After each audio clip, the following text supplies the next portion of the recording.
I am doing the numerology for July 10th, 2024. If you add all those numbers together, you get the number 16, and if you add the 1 and the 6 together, you get the number 7.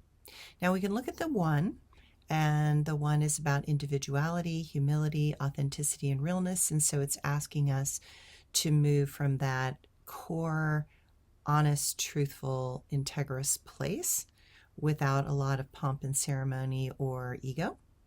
Then we've got the number 6, which is a spiritual number. It's a contemplative number. And so it's basically saying we need to humbly drop in and kind of contemplate how to support our best and most authentic self in coming out. And when you add them together, you get the number 7. And with the number 7, it's all about organization and planning.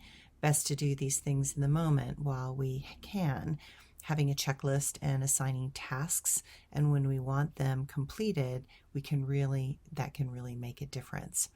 The number 7 reminds us that our beliefs are the foundation stones of the current structures in our life.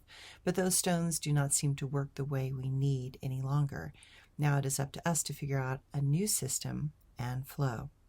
We are seeking new maps that can explain and support our current movement. The challenge is that those maps are all being created now. Most of them are not tested, and so we have to remain flexible to what might work for us in the future. Be like the wind that knows it is in a bigger current. The winds have their own language, and we need to be fluent. Be like the oceans that move flawlessly around the land. Remember that sometimes the flow is the best place to stand. Be like the creatures in the oceans that sense the seasonal pulls and tides. Be like the trees that are content where they reside. We are a part of life, and that life calls our name. The question is if we are willing to play and engage this timeless game. So that's my little poem today that I threw in with the number 7.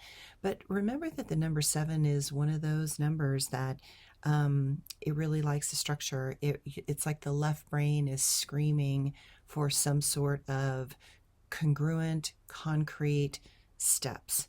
And just doing willy-nilly things and just waiting on the will of heaven just does not work when you're in a 7 pattern. It's like the mind is struggling to figure out what needs to be done, and it needs some concrete steps. Okay, thanks everyone.